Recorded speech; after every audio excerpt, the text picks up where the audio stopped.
senior UDF leaders on the dais, UDF candidate Fatima Talia, UDF Congress workers, brothers and sisters, I'd like to welcome all of you here. Thank you for coming here in the sun. വേദിയിലിരിക്കുന്ന ഐക്യജനാധിപത്യ മുന്നണിയുടെ മുതിർന്ന നേതാക്കളെ, ഐക്യജനാധിപത്യ മുന്നണിയുടെ സ്ഥാനാർത്ഥി ശ്രീ ഫാത്തിമ തഹ്ലിയ, അതുപോലെ തന്നെ ഇവിടെ എത്തിച്ചേർന്നിട്ടുള്ള party പ്രവർത്തകരെ, ഇവിടെ എത്തിയിട്ടുള്ള സഹോദരി സഹോദരന്മാരെ, ഈ കടുത്ത ചൂടിലും നിങ്ങൾ ഇവിടെ എത്തിച്ചേർന്നിരിക്കുന്ന നിങ്ങളെ ഓരോരുത്തരെയും ഞാൻ ഇവിടേക്ക് സ്വാഗതം ചെയ്യുന്നു. We are fighting against the LDF in Kerala, but it is fully supported by Narendra Modi and the BJP. നമ്മൾ ഈ തെരഞ്ഞെടുപ്പിൽ കേരളത്തിലെ പോരാടുന്നത് LDF-നെതിരെയാണ്, ഇടതുപക്ഷ ജനാധിപത്യ മുന്നണിക്കെതിരെയാണ്. പക്ഷേ LDF-നെ പൂർണ്ണമായും നരേന്ദ്രമോദിയും BJP-യും പിന്തുണയ്ക്കുന്ന ഒരു സാഹചര്യമാണ് ഇവിടെ ഉള്ളത്. Because Narendra Modi knows that the only people that really challenge him, fight him, is the Congress party and the UDF. കാരണം നരേന്ദ്രമോദിക്ക് അറിയാം, നരേന്ദ്രമോദിയെ എതിരിടാൻ കഴിയുന്ന, നരേന്ദ്രമോദിക്ക് വെല്ലുവിളി ഉയർത്താൻ കഴിയുന്ന ഒരേ ഒരു പാർട്ടി ഇന്ത്യൻ നാഷണൽ കോൺഗ്രസും UDF-ഉം ആണെന്ന് നരേന്ദ്രമോദിക്ക് നന്നായി അറിയാം. I'm standing here in front of you. I'm out on bail. Narendra Modi took away my house, cancelled my Lok Sabha membership. I was interrogated for 55 hours by ED because I opposed Narendra Modi and the RSS. നിങ്ങൾക്കറിയാം, നിങ്ങളുടെ മുൻപിൽ ഇന്ന് ഞാൻ സംസാരിച്ചുകൊണ്ടിരിക്കുമ്പോൾ ഞാൻ ജാമ്യത്തിലാണ് പുറത്തു നിൽക്കുന്നത്. എനിക്കെതിരെ 36 കേസുകളുണ്ട്. എന്റെ ലോക്സഭാ അംഗത്വം അവർ അയോഗ്യമാക്കി, എന്റെ ഔദ്യോഗിക വസതി അവരെടുത്തു മാറ്റി. ഇതെല്ലാം ഞാൻ BJP-ക്കും RSS-നും എതിരെ പോരാടുന്നത് കൊണ്ടും അവർക്കെതിരെ സംസാരിക്കുന്നത് കൊണ്ടുമാണ് നരേന്ദ്രമോദി ഇത് ചെയ്യുന്നത്. I oppose the BJP because they divide India, they spread hatred, they spread anger in our country. ഞാൻ എന്തുകൊണ്ടാണ് BJP എതിർക്കുന്നതെന്ന് അറിയാമോ? അവർ ഈ രാജ്യത്തെ വിഭജിക്കാൻ ശ്രമിക്കുന്നതുകൊണ്ട്, അവർ ഈ രാജ്യത്തെ വിദ്വേഷം പടർത്തുന്നതുകൊണ്ട്, ഈ രാജ്യത്ത് മുഴുവൻ ദേഷ്യം കോപം പകർത്തുന്നതുകൊണ്ടാണ് ഞാൻ BJP എതിർക്കുന്നത്. And most important, they use religion in their politics. അത് മാത്രമല്ല, ഏറ്റവും പ്രധാനപ്പെട്ടതായി അവരുടെ രാഷ്ട്രീയത്തിൽ അവർ മതത്തെ ഉപയോഗിക്കുന്നത് കൊണ്ടാണ് ഞാൻ അവർക്കെതിരെ പോരാടുന്നത്. Just look, in every single speech of his, Narendra Modi talks about Hinduism, God and temples. നിങ്ങളൊന്ന് ശ്രദ്ധിക്കുക, നരേന്ദ്രമോദിയുടെ എല്ലാ പ്രസംഗങ്ങളിലും അദ്ദേഹം ഹിന്ദു മതത്തെക്കുറിച്ചും ദൈവത്തെക്കുറിച്ചും അമ്പലങ്ങളെക്കുറിച്ചും ഒക്കെ സംസാരിക്കാറുണ്ട്. But when the CPM leaders, they stole gold from Sabarimala temple, from Ayyappa, the Prime Minister says nothing. പക്ഷേ നിങ്ങളൊന്ന് ആലോചിക്കുക, ശബരിമല ക്ഷേത്രത്തിൽ നിന്ന്, അയ്യപ്പന്റെ ക്ഷേത്രത്തിൽ നിന്ന് CPM നേതാക്കൾ സ്വർണം മോഷ്ടിച്ചപ്പോൾ അദ്ദേഹം ഒന്നും പറഞ്ഞില്ല. Suddenly he has forgotten God. പെട്ടെന്ന് അദ്ദേഹം ദൈവത്തെ മറന്നുപോയി. Suddenly he has forgotten religion. പെട്ടെന്ന് അദ്ദേഹം മതത്തെ മറന്നുപോയി. Suddenly he has forgotten temples. പെട്ടെന്ന് അദ്ദേഹം ക്ഷേത്രങ്ങളെ മറന്നുപോയി. It is a proven fact that CPM leaders have stolen gold from Sabarimala and replaced it with brass. ഇത് തെളിയിക്കപ്പെട്ട ഒരു വസ്തുതയാണ്. CPM-ന്റെ നേതാക്കൾ ശബരിമലയിൽ നിന്ന് സ്വർണം കവർന്നെടുത്തിട്ട് അവിടെ ചെമ്പ് കൊണ്ട് മാറ്റി വെച്ചു എന്നുള്ളത് തെളിയിക്കപ്പെട്ട വസ്തുതയാണ്. And yet the Prime Minister does not say one word when he comes to Kerala. എന്നിട്ടും കേരളത്തിൽ വരുമ്പോൾ പ്രധാനമന്ത്രി ഇതേക്കുറിച്ച് ഒരു വാക്ക് പോലും പറയുന്നില്ല. Because he is supporting the left front. കാരണം അദ്ദേഹം ഇടതുപക്ഷത്തെയാണ് പിന്തുണയ്ക്കുന്നത്. Second thing, I've got 36 cases against me. I've had my house taken away. Why is there no BJP attack on the Chief Minister of Kerala? രണ്ടാമത്തെ കാര്യം എന്ന് പറഞ്ഞാൽ, എനിക്കെതിരെ 36 കേസുകളുണ്ട്, എന്റെ ഔദ്യോഗിക വസതി എടുത്തു മാറ്റി. പക്ഷെ എന്തുകൊണ്ടാണ് BJP കേരളത്തിലെ മുഖ്യമന്ത്രിയെ ആക്രമിക്കാത്തത്? How come there is no ED interrogation of Chief Minister? No interrogation of his children? No arrest of Chief Minister? No arrest of his children? How come? എന്തുകൊണ്ടാണ് കേരളത്തിലെ മുഖ്യമന്ത്രിയെ എൻഫോഴ്സ്മെന്റ് ഡയറക്ടറേറ്റ് ചോദ്യം ചെയ്യാത്തത്? എന്തുകൊണ്ടാണ് അദ്ദേഹത്തിന്റെ കുടുംബത്തെ ചോദ്യം ചെയ്യാത്തത്? എന്തുകൊണ്ടാണ് അദ്ദേഹത്തിന്റെ കുട്ടികളെ ചോദ്യം ചെയ്യാത്തത്? എന്തുകൊണ്ടാണ് അദ്ദേഹത്തിന്റെ കുടുംബാംഗങ്ങളുടെ അറസ്റ്റ് ഇവിടെ ഉണ്ടാകാത്തത്? Because Narendra Modi wants LDF to win. എന്തുകൊണ്ടെന്നാൽ നരേന്ദ്രമോദിക്ക് വേണ്ടത് LDF ജയിക്കണം എന്നതാണ് നരേന്ദ്രമോദിക്ക് വേണ്ടത്. But who is Narendra Modi? That's an even more interesting question. പക്ഷേ ഈ നരേന്ദ്രമോദി ആരാണ്? അത് അതിലും താല്പര്യമുണ്ടാക്കുന്ന ഒരു കാര്യമാണ്. He is the same man who has signed the US-India deal. ഇന്ത്യയും അമേരിക്കയും തമ്മിലുള്ള വ്യാപാര കരാർ ഒപ്പുവെച്ച രാഷ്ട്രതന്ത്രജ്ഞനാണ് Narendra Modi. He has handed over Indian agriculture, our farmers' future, to America. ഇന്ത്യയുടെ കാർഷിക മേഖല, ഇന്ത്യയിലെ കർഷകരുടെ ഭാവി അമേരിക്കയ്ക്ക് തീരെഴുതി കൊടുത്ത ആളാണ് Narendra Modi. He has handed over our energy security to America. India cannot buy oil from who it wants today. ഇന്ത്യയുടെ ഊർജ്ജ സുരക്ഷ അദ്ദേഹം അമേരിക്കയ്ക്ക് കൈമാറ്റം നൽകി. ഇന്ത്യക്ക് ആരുടെ കയ്യിൽ നിന്ന് എണ്ണ വാങ്ങിക്കണമോ അവരുടെ കയ്യിൽ നിന്ന് എണ്ണ വാങ്ങിക്കാൻ സാധിക്കില്ല. If we want to buy oil from Iran, if we want to buy oil from Russia, if we want to buy oil from Iraq or Saudi Arabia, we have to take permission of the United States of Donald Trump.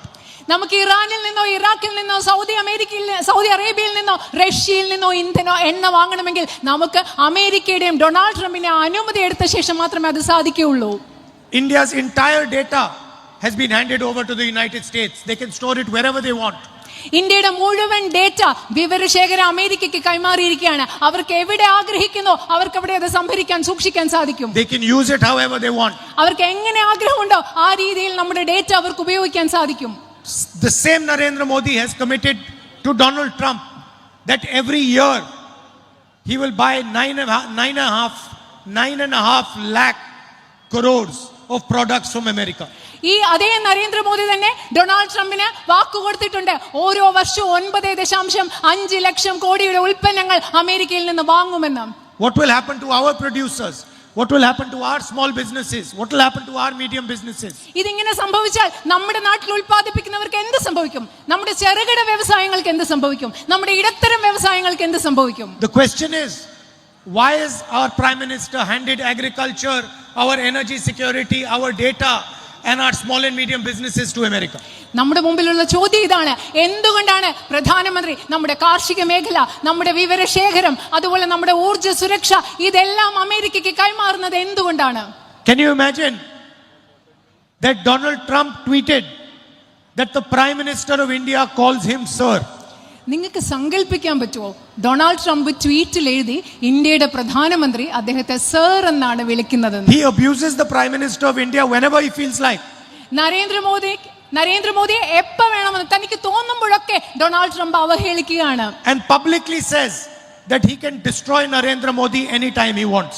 അദ്ദേഹം പരസ്യമായി ഒന്ന് പറയുകയാണ് അദ്ദേഹത്തിന് എപ്പോ വേണമെന്ന് വിചാരിച്ചാലും നരേന്ദ്രമോദിയെ നശിപ്പിക്കാൻ സാധിക്കുമെന്ന് പറയുകയാണ്. The sad thing is that he's telling the truth. ഏറ്റവും വിഷമമുള്ള വസ്തുത എന്ന് പറയുന്നത് ഇതാണ്, സത്യം വെളിവാക്കുന്നതെന്നാണ്. He has full control of Narendra Modi. Donald ട്രംപിന് നരേന്ദ്രമോദിയുടെ പൂർണ്ണ നിയന്ത്രണം ഉണ്ടെന്നാണ് ഇത് വ്യക്തമാക്കുന്നത്. Why? Because 3.5 million Epstein files are yet to be released and Trump can decide whether they're going to be released or not. എന്തുകൊണ്ടാണെന്ന് അറിയുമോ? ഇനിയും 3.5 ദശലക്ഷം എപ്സ്റ്റീൻ ഫയലുകൾ പുറത്തു വരാനുണ്ട്. അത് എപ്പോ പുറത്തു വരണമെന്ന് ട്രംപിന് തീരുമാനിക്കാൻ സാധിക്കും. The secret of our Prime Minister's character is in those files. Indian പ്രധാനമന്ത്രിയുടെ സ്വഭാവത്തിന്റെ രഹസ്യം ആ ഫയലുകളിലാണുള്ളത്. And Donald Trump knows that. അത് ഡൊണാൾഡ് ട്രംപിന് നന്നായി അറിയാം. The second control that Donald Trump has on Mr. Modi is Adani. Donald ട്രംപിന് മോദിയുടെ മേലുള്ള രണ്ടാമത്തെ നിയന്ത്രണം എന്ന് പറയുന്നത് മിസ്റ്റർ അദാനിയാണ്. Adani is not an ordinary company. അദാനി എന്ന് പറയുന്നത് ഒരു സാധാരണ കമ്പനി അല്ല. Nobody does something for nothing in business.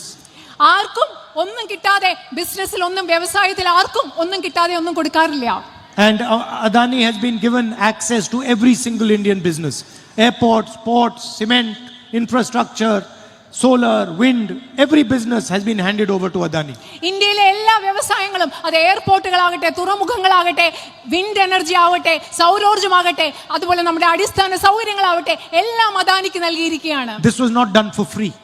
ഇത് സൗജന്യമായിട്ട് കൊടുത്തതല്ല. Adani is the financial system of the BJP.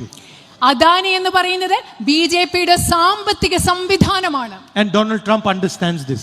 അത് ഡൊണാൾഡ് ട്രംപിന് നന്നായി മനസ്സിലായിട്ടുണ്ട്. And that is why there is a case against Mr. Adani, criminal case in the United States. അതുകൊണ്ടാണ് അദാനിക്കെതിരെ അമേരിക്കയിൽ United സ്റ്റേറ്റ്സിൽ ഒരു criminal case ഉള്ളത്. Adani cannot go to the United States. Adani cannot go to the Europe because he's scared of getting arrested. അദാനിക്ക് അമേരിക്കയിലേക്ക് പോകാൻ പറ്റില്ല, അദാനിക്ക് യൂറോപ്പിലേക്കും പോകാൻ പറ്റില്ല, കാരണം അറസ്റ്റ് ചെയ്യപ്പെടുമോ എന്ന് അദ്ദേഹത്തിന് പേടിയാണ്. But Adani is not the target. Modi is the target. പക്ഷേ അവരുടെ ലക്ഷ്യം എന്ന് പറയുന്നത് അദാനി അല്ല, അവരുടെ ലക്ഷ്യം നരേന്ദ്രമോദിയാണ്. In fact, don't even see these two as different. They are the same thing. ഒരർത്ഥത്തിൽ നിങ്ങൾ അദാനിയെ മോദിയെ രണ്ടായിട്ട് കാണേണ്ട ആവശ്യമേ ഇല്ല. ഇവർ രണ്ടുപേരും ഒരാൾ തന്നെയാണ്. Modi, Adani, Modani is the same thing. Modi Adani അല്ല, മോദാനി. ഇവർ രണ്ടുപേരും ഒന്ന് തന്നെയാണ്. And you know this and Donald Trump knows this. ഇത് നിങ്ങൾക്കറിയാം, അതുപോലെ ഡൊണാൾഡ് ട്രംപിനും ഈ കാര്യം അറിയാം. That is why when he picks up the phone and tells Modi, you go to Israel, Modi goes straight to Israel. അതുകൊണ്ടാണ് Donald Trump phone എടുത്തിട്ട് മോദിയോട് പറയുന്നു, മോദി ഇസ്രയേലിലേക്ക് പോകാൻ പറയുമ്പോൾ ഉടനെ മോദി ഇസ്രയേലിലേക്ക് പോകും. That is why when Donald Trump says you will sign the US deal, Modi signs the US deal. അതുകൊണ്ടാണ് എപ്പോഴാണോ Donald Trump പറയുന്നത് നിങ്ങൾ ഈ വ്യാപാര കരാർ ഒപ്പിട്ടോളൂ എന്ന് പറയുന്ന ഉടനെ നരേന്ദ്രമോദി ആ വ്യാപാര കരാർ ഒപ്പിടും. And that is why when I give a speech in Parliament and I threaten to raise Epstein and Adani, Narendra Modi runs away from Parliament. അതുകൊണ്ടാണ് ഞാൻ പാർലമെന്റിൽ സംസ്കാരിക്കാൻ എഴുന്നേറ്റിട്ട് ഞാൻ എപ്സ്റ്റീൻ ഫയലിനെ കുറിച്ചും അദാനിയെ കുറിച്ചും പറയുമെന്ന് പറയുമ്പോൾ പാർലമെന്റിൽ നിന്ന് നരേന്ദ്രമോദി ഓടി രക്ഷപ്പെടുന്നതും അതുകൊണ്ട് തന്നെയാണ്. And don't worry, please understand one thing. നിങ്ങൾ വിഷമിക്കേണ്ട, ഒരു കാര്യം ദയവായി മനസ്സിലാക്കുക. No matter what happens, Congress party is going to get Mr. Narendra Modi. നിങ്ങൾ ഒരു കാര്യം മനസ്സിലാക്കുക, എന്തൊക്കെ സംഭവിച്ചാലും ഇന്ത്യൻ നാഷണൽ കോൺഗ്രസ് പാർട്ടി നരേന്ദ്രമോദിയെ പിടിക്കുക തന്നെ ചെയ്തിരിക്കും. Don't worry, he can run as long as fast as he wants, as far as he wants. In the end, the Congress party is going to catch Narendra Modi. നിങ്ങൾ വിഷമിക്കേണ്ട, നരേന്ദ്രമോദിക്ക് എത്ര വേഗത്തിൽ വേണമെങ്കിലും ഓടാം, എത്ര ദൂരത്തിൽ വേണമെങ്കിലും ഓടാം, പക്ഷെ അവസാനം ഇന്ത്യൻ നാഷണൽ കോൺഗ്രസ് നരേന്ദ്രമോദിയെ പിടിക്കുക തന്നെ ചെയ്തിരിക്കും. And we are going to show the entire country what the Prime Minister of India actually is. അതുമാത്രമല്ല, ഞങ്ങൾ ഈ രാജ്യത്ത് മുഴുവൻ കാണിച്ചു കൊടുക്കാൻ പോവുകയാണ് ഇന്ത്യയുടെ പ്രധാനമന്ത്രി യഥാർത്ഥത്തിൽ ആരാണ്, എന്താണെന്നുള്ളത് ഞങ്ങൾ ഈ രാജ്യത്തിന് മുഴുവൻ കാട്ടിക്കൊടുക്കും. Now I explained to you how Donald Trump controls Narendra Modi. ഇപ്പോ ഞാൻ നിങ്ങൾക്ക് വിശദമാക്കി തന്നു എങ്ങനെയാണ് ഡൊണാൾഡ് ട്രംപ് നരേന്ദ്രമോദിയെ നിയന്ത്രിക്കുന്നതെന്ന്. The same thing is going on in Kerala. ഇതേ കാര്യം തന്നെയാണ് കേരളത്തിൽ നടന്നുകൊണ്ടിരിക്കുന്നത്. The same way Trump is controlling Modi, Modi is controlling your chief minister. എങ്ങനെയാണോ ട്രംപ് നരേന്ദ്രമോദിയെ നിയന്ത്രിക്കുന്നത്, അതേ രീതിയിലാണ് നരേന്ദ്രമോദി നിങ്ങളുടെ കേരളത്തിലെ മുഖ്യമന്ത്രിയെ നിയന്ത്രിച്ചുകൊണ്ടിരിക്കുന്നത്. If Modi says jump up, your chief minister will jump up. Narendra Modi പറയുകയാണ് എഴുന്നേക്ക് ചാടാൻ പറഞ്ഞ ഉടനെ നിങ്ങളുടെ മുഖ്യമന്ത്രി എഴുന്നേറ്റ് ചാടും. If Modi says lie down, chief minister will lie down. ഇപ്പൊ മോദി പറയാണ് അവിടെ കിടക്കാൻ പറഞ്ഞ നിങ്ങളുടെ മുഖ്യമന്ത്രി അവിടെ കിടക്കും. If Modi says give Adani this business, chief minister will give Adani that business. Modi പറയാണ് നിങ്ങൾ അദാനിക്ക് വ്യവസായം കൊടുക്കുമെന്ന് പറഞ്ഞ നിങ്ങളുടെ മുഖ്യമന്ത്രി അതുടനെ അദാനിക്ക്. He is not the chief minister of Kerala. He is fully controlled by the Narendra Modi. അദ്ദേഹം കേരളത്തിന്റെ മുഖ്യമന്ത്രിയല്ല, അദ്ദേഹം പൂർണ്ണമായും നരേന്ദ്രമോദിയാൽ നിയന്ത്രിക്കപ്പെടുന്ന ഒരു വ്യക്തിയാണ്. And that is why the people of Kerala have decided that a UDF government is coming in Kerala. അതുകൊണ്ടാണ് കേരളത്തിലെ ജനങ്ങൾ ഇവിടെ ഐക്യ ജനാധിപത്യ മുന്നണിയുടെ ഗവൺമെന്റ് ആണ് വരാൻ പോകുന്നതെന്ന് തീരുമാനിച്ചിരിക്കുന്നത്. You know better than me what is happening in the Middle East. എന്നെക്കാളും വ്യക്തമായി നിങ്ങൾക്കറിയാം നമ്മുടെ ഗൾഫ് രാജ്യങ്ങൾ, മിഡിൽ ഈസ്റ്റിൽ, മധ്യേഷ്യയിൽ എന്താണ് നടന്നുകൊണ്ടിരിക്കുന്നതെന്ന്. You know the drama that is unfolding there. അവിടെ നടന്നുകൊണ്ടിരിക്കുന്ന ഒരു നാടകം എന്താണെന്ന് നിങ്ങൾക്ക് കൃത്യമായിട്ട് അറിയാം. A tragedy is taking place. അവിടെ വലിയൊരു ദുരന്തമാണ് ഇപ്പോൾ സംഭവിച്ചുകൊണ്ടിരിക്കുന്നത്. And nobody knows where it will end, where it will go. അത് എപ്പോൾ ഇല്ലാതാകും, എപ്പോൾ അവസാനിക്കുന്നു നമുക്ക് ആർക്കും കൃത്യമായിട്ട് അറിയില്ല. And the people of Kerala are going to be directly affected. The people of India are going to be directly affected.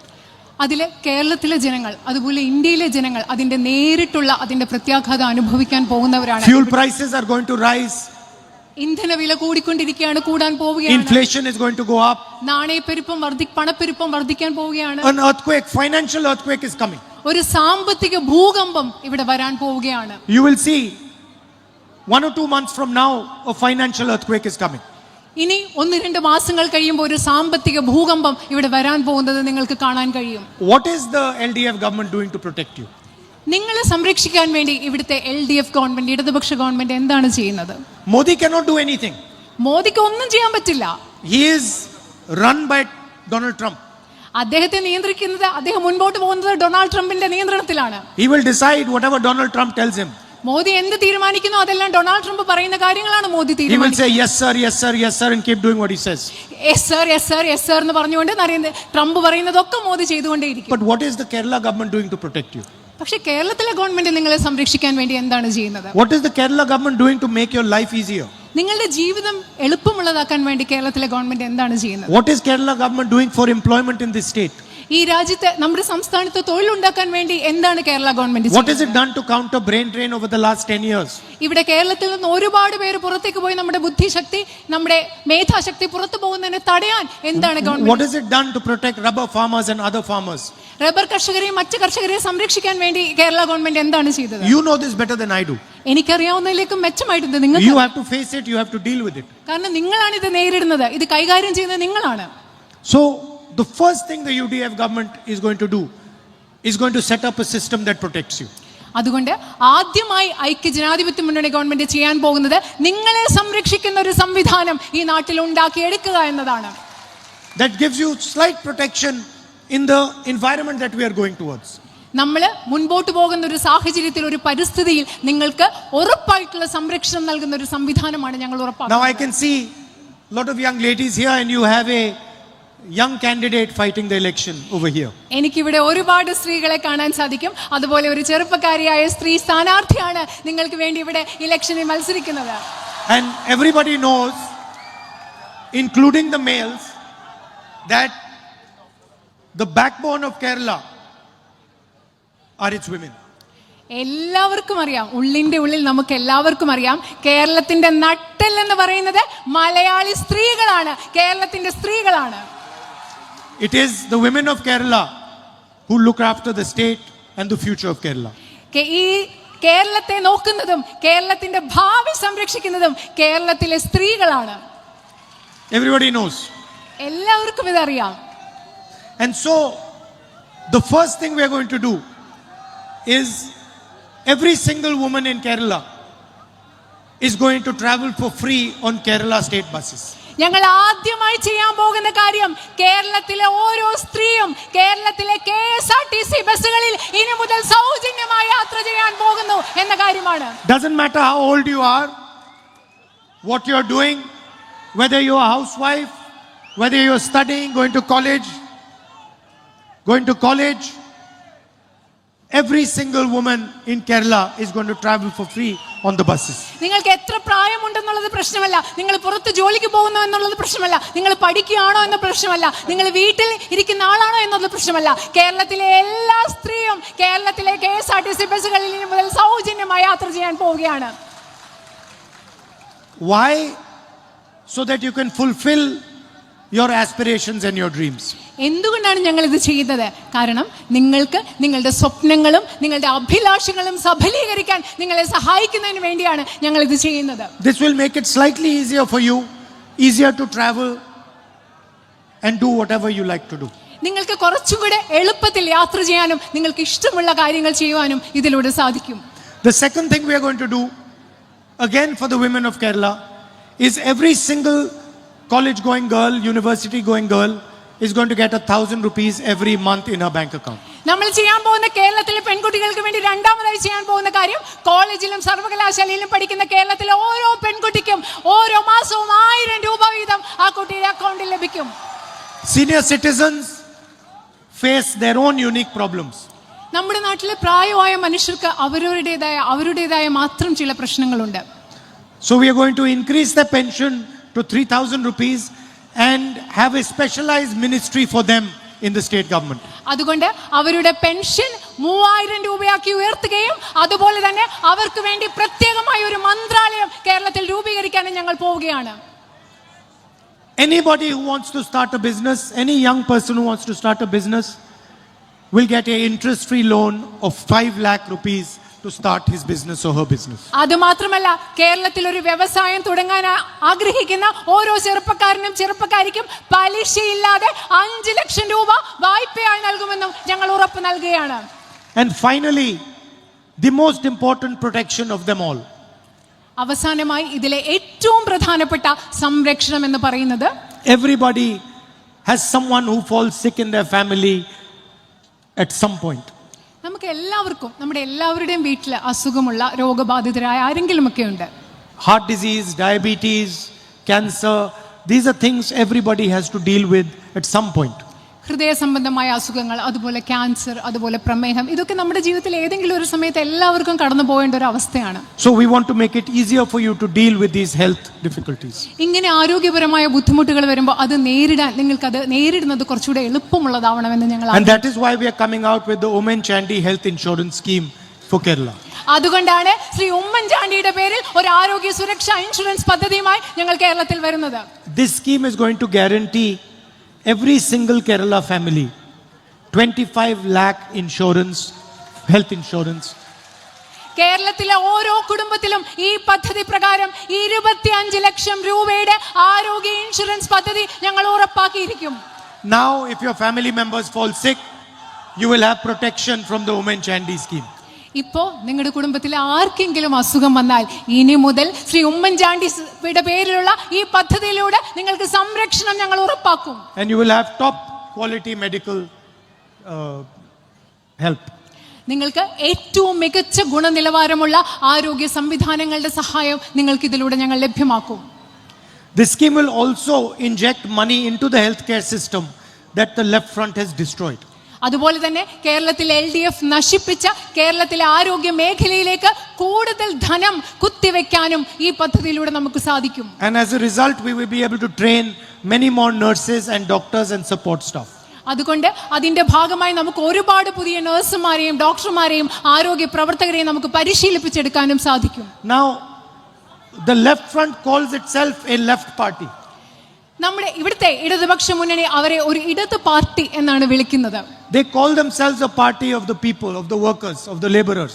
അവരെ വിളിക്കുന്നത് ജനങ്ങളുടെ പാർട്ടി എന്നാണ്, തൊഴിലാളികളുടെ പാർട്ടി എന്നാണ് അവരെ സ്വയം വിളിക്കുന്നത്. We have clearly outlined what we are going to do in our government. ഞങ്ങളുടെ ഗവൺമെന്റ് അധികാരത്തിൽ വരുമ്പോൾ ഞങ്ങൾ എന്താണ് ചെയ്യാൻ പോകുന്നതെന്ന് ഞങ്ങൾ ഇവിടെ കൃത്യമായി പറഞ്ഞിട്ടുണ്ട്. What we are going to do to protect the people of Kerala, how we are going to transform the healthcare system, how we are going to put money into the pockets of entrepreneurs. ഞങ്ങൾ നിങ്ങളോട് പറഞ്ഞു ഞങ്ങൾ എങ്ങനെയാണ് കേരളത്തിലെ ആരോഗ്യ മേഖലയിൽ മാറ്റം ഉണ്ടാക്കാൻ പോകുന്നത്, എങ്ങനെയാണ് കേരളത്തിലെ ഇവിടുത്തെയുള്ള വ്യവസായ രംഗത്തേക്ക് ഞങ്ങൾ പൈസ കൊണ്ടുവരാൻ പോകുന്നത് എന്നൊക്കെ ഞങ്ങൾ നിങ്ങളോട് കൃത്യമായി പറഞ്ഞു. ഞങ്ങൾ എങ്ങനെയാണ് ഇവിടുത്തെ ജനങ്ങളെ സംരക്ഷിക്കാൻ പോകുന്നത് എന്ന് പറഞ്ഞു. The left front has given you unemployment.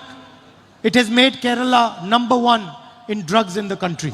Left front ഇടതുപക്ഷ മുന്നണി കേരളത്തെ ഇവിടെ തൊഴിലില്ലായ്മയുടെ കേന്ദ്രമാക്കി മാറ്റുന്നു, അതുപോലെ മയക്കുമരുന്നുമായി ബന്ധപ്പെട്ട പ്രശ്നങ്ങളുടെ കേന്ദ്രമാക്കി കേരളത്തെ മാറ്റിക്കൊണ്ടിരിക്കുന്നു. The people cannot get a job, but if you are connected to the left front, if you are connected to the CPIM, you can get a job. കേരളത്തിലെ സാധാരണ മനുഷ്യർക്ക് ജോലി കിട്ടാൻ യാതൊരു സാധ്യതയുമില്ല. പക്ഷെ നിങ്ങൾ ഇടതുപക്ഷ മുന്നണിയുമായി ബന്ധപ്പെട്ടതാണെങ്കിൽ, അവിടുത്തെ നേതാക്കളുമായി നിങ്ങൾക്ക് ബന്ധമുണ്ടെങ്കിൽ നിങ്ങൾക്ക് ഇവിടെ ജോലി കിട്ടും. This is the truth of your state.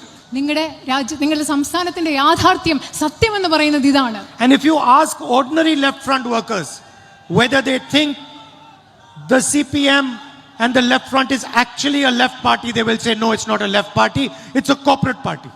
നിങ്ങൾക്കറിയോ, സാധാരണ ഇടതുപക്ഷ പ്രവർത്തകരോട് നിങ്ങൾ ചോദിക്കുക ഈ ഇടതുപക്ഷ ഗവൺമെന്റ് ശരിക്കും ഇടതുപക്ഷമാണെന്ന് ചോദിച്ചാൽ അവർ പറയും അല്ല, ഇത് ഇടതുപക്ഷ ഗവൺമെന്റ് അല്ല, ഇതൊരു മുതലാളിത്ത പാർട്ടിയാണെന്ന് ഇവിടുത്തെ സാധാരണ ഇടതുപക്ഷ പ്രവർത്തകർ തന്നെ പറയും. And in fact, leaders from the left front are fighting in the UDF. യഥാർത്ഥത്തിൽ നിങ്ങൾക്കറിയാം, ഇടതുപക്ഷ മുന്നണിയുടെ നേതാക്കളാണ് ഇപ്പോൾ ഐക്യ ജനാധിപത്യ മുന്നണിയുടെ ഭാഗമായി തെരഞ്ഞെടുപ്പിനെ നേരിടുന്നത്. Today I met 2 of their dedicated leaders who are supported by the UDF. ഇന്ന് അങ്ങനത്തെ രണ്ട് നേതാക്കളെ ഞാൻ ഇവിടെ കണ്ടു. ഐക്യ ജനാധിപത്യ മുന്നണി പിന്തുണയ്ക്കുന്ന ഇടതുപക്ഷത്തിന്റെ മുൻ നേതാക്കളെ ഞാൻ കണ്ടു. And what is their complaint? Their complaint is that the LDF is no longer a left party. അവരുടെ പരാതി എന്താണ്? അവരുടെ ശരിക്കുള്ള പരാതി എന്ന് പറഞ്ഞാൽ LDF എന്ന് പറയുന്നത് ഇപ്പോൾ ഒരു ഇടതുപക്ഷ പാർട്ടി അല്ല എന്നുള്ളതാണ് അവരുടെ യഥാർത്ഥ പരാതി. Their complaint is that the UDF, that the LDF is partnered with Narendra Modi. അവരുടെ പരാതി എന്ന് പറയുന്നത് LDFും നരേന്ദ്രമോദിയുമായിട്ട് കൂടിച്ചേർന്ന് കൂട്ടുകച്ചവടം നടത്തുന്നു എന്നതാണ് അവരുടെ പ്രധാന പരാതി. They are saying it. അത് അവരാണ് പറയുന്നത്. Their workers are saying it. അവരുടെ പ്രവർത്തകരാണ് പറയുന്നത്. Their leaders are saying it. അവരുടെ നേതാക്കളാണ് പറയുന്നത്. They are saying that they do not want a king, they want a chief minister. അവരാണ് പറയുന്നത്, ഇടതുപക്ഷ മുന്നണിയുടെ പ്രവർത്തകരാണ് പറയുന്നത്, അവർക്ക് വേണ്ടത് ഒരു രാജാവിനെ അല്ല മറിച്ച് ഒരു മുഖ്യമന്ത്രിയാണ് വേണ്ടതെന്ന് അവരാണ് പറയുന്നത്. And that is the truth of the chief minister. He does not listen to anybody. അതാണ് കേരളത്തിലെ മുഖ്യമന്ത്രിയുടെ സത്യം എന്ന് പറയുന്നത്. അതാണ് അദ്ദേഹം ആര് പറയുന്നതും കേൾക്കില്ല. This is a fight between two different ideas. ഈ പോരാട്ടം എന്ന് പറയുന്നത് രണ്ട് വ്യത്യസ്തമായ ആശയങ്ങൾ തമ്മിലുള്ള പോരാട്ടമാണ്. I've been MP of Kerala for 5 years. I understand little bit about Kerala. ഞാൻ കേരളത്തിന്റെ ഒരു ജനപ്രതിനിധിയായിരുന്നു കഴിഞ്ഞ 5 വർഷങ്ങൾ. എനിക്ക് കേരളത്തെക്കുറിച്ച് കുറച്ചൊക്കെ മനസ്സിലാക്കാൻ Not as much as you do, but I understand little bit about your culture, about your spirit. നിങ്ങൾക്ക് അറിയുന്ന പോലെ എനിക്ക് കേരളത്തെ പറ്റി അറിയില്ലായിരിക്കാം, പക്ഷെ നിങ്ങളുടെ സംസ്കാരത്തെക്കുറിച്ച്, നിങ്ങളുടെ ആത്മാവിനെ കുറിച്ച്, മൂല്യങ്ങളെ കുറിച്ച് കുറച്ചൊക്കെ എനിക്കും അറിയാം. I know that Kerala believes in love over hatred. എനിക്കറിയാം കേരളം വിശ്വസിക്കുന്നത് വിദ്വേഷത്തിലുപരി സ്നേഹത്തിലാണ് കേരളം വിശ്വസിക്കുന്നത്. എനിക്കറിയാം. I know that Kerala believes in humility over arrogance. ധാർഷ്ട്യത്തിലുപരി Keralam വിശ്വസിക്കുന്നത് വിനയത്തിലാണെന്ന് എനിക്കറിയാം. I know that Kerala believes in unity over disunity, over harming other people. വിഭാഗീയതയ്ക്കും മറ്റുള്ളവരെ ഉപദ്രവിക്കുന്നതിനും പകരം കേരളം വിശ്വസിക്കുന്നത് ഐക്യത്തിലാണെന്ന് എനിക്കറിയാം. And that is the type of government we want to give you. അങ്ങനെയുള്ള ഒരു ഗവൺമെന്റാണ് ഞങ്ങൾ നിങ്ങൾക്ക് നൽകാൻ ആഗ്രഹിക്കുന്നത്. A government that listens to you, is sensitive to you, is compassionate. നിങ്ങളെ കേൾക്കുന്ന, നിങ്ങളോട് സഹതാപമുള്ള, സഹാനുഭൂതിയുള്ള, നിങ്ങളോട് സംവേദനക്ഷമതയുള്ള ഒരു ഗവൺമെന്റാണ് ഞങ്ങൾ നിങ്ങൾക്ക് A government that unites the people of Kerala. കേരളത്തിലെ ജനങ്ങളെ ഒരുമിപ്പിക്കുന്ന ഒരു government. Brings the people of different religions together. പല മതങ്ങളിൽപ്പെട്ട ആളുകളെ ഒരുമിച്ച് കൊണ്ടുവരുന്ന ഒരു government. That is what the UDF is trying to do. അതാണ് ഐക്യ ജനാധിപത്യ മുന്നണി ചെയ്യാൻ ശ്രമിച്ചുകൊണ്ടിരിക്കുന്നത്. And remember what I am saying, because the time that is coming is extremely dangerous. ഞാൻ പറയുന്നത് നിങ്ങൾ ഓർക്കണം, മറക്കരുത്. ഇനി വരാൻ പോകുന്ന സമയം വളരെ അപകടകരമായ സമയമാണ്. You are seeing what has happened in Ukraine. You are seeing what has happened in West Asia. The world is becoming unstable. ഉക്രൈനിൽ എന്താ നടക്കുന്നതെന്ന് നിങ്ങൾ കണ്ടിട്ടുണ്ട്. മധ്യേഷ്യയിൽ എന്താ നടക്കുന്നത്, പൗരസ്ത്യ ദേശത്ത്, മിഡിൽ ഈസ്റ്റിൽ എന്താ നടക്കുന്നതെന്ന് നിങ്ങൾക്കറിയാം. ലോകം വളരെയധികം അസ്ഥിരമായി കൊണ്ടിരിക്കുകയാണ്. The people from Kerala who lived in the Middle East understand this better than anybody else. They've been forced to come back or they are struggling over there. ഇവിടെ നമ്മുടെ നാട്ടിൽ നിന്ന് ഗൾഫിൽ പോയി താമസിക്കുന്ന ആളുകൾക്ക് ഇത് മറ്റാരേക്കാളും മെച്ചമായിട്ട് അറിയാം. കാരണം അവർ തിരിച്ചു വരാൻ നിർബന്ധിതരാകുകയാണ്, അവരവിടെ ബുദ്ധിമുട്ടുകയാണ്. And the most important thing in unstable times, in dangerous times, is that we all stand together. We are harmonious. We are not fighting. There's no hatred. ഇത്രയും അപകടകരമായ സമയങ്ങളിൽ, ഇത്രയും അസ്ഥിരതയുള്ള സമയങ്ങളിൽ ഏറ്റവും പ്രധാനപ്പെട്ട കാര്യമെന്ന് പറയുന്നത് നമ്മൾ ഒരുമിച്ച് നിൽക്കുകയാണ്. നമ്മൾ പരസ്പരം പോരിടാതെ, വിദ്വേഷമില്ലാതെ നമ്മൾ ഒരുമിച്ച് നിൽക്കുക എന്നുള്ളതാണ് ഏറ്റവും പ്രധാനപ്പെട്ടത്. I'd like to thank all of you for coming here and listening to me so patiently. നിങ്ങൾ എല്ലാവരും ഇവിടെ വന്നതിനും വളരെ ക്ഷമയോടുകൂടി ഞാൻ പറഞ്ഞതൊക്കെ കേട്ടതിനും ഞാൻ നിങ്ങളോട് നന്ദി പറയുകയാണ്. Please support our candidates and give them all a thumping victory. നമ്മുടെ സ്ഥാനാർത്ഥികളെ എല്ലാം നിങ്ങൾ പിന്തുണയ്ക്കുക, അവർക്ക് വമ്പിച്ച ഭൂരിപക്ഷത്തിൽ അവരെ വിജയിപ്പിക്കുക. And we have a young lady candidate here. Please give her your full support and make her win. ഇവിടെ നമുക്ക് ചെറുപ്പക്കാരിയായ ഒരു വനിതാ സ്ഥാനാർത്ഥിയാണ് നമുക്കുള്ളത്. നിങ്ങളുടെ എല്ലാ പിന്തുണയും ആ സ്ഥാനാർത്ഥിക്ക് നൽകുക എന്ന് ഞാൻ അഭ്യർത്ഥിക്കുകയാണ്. Thank you very much. Thank you very much. നന്ദി.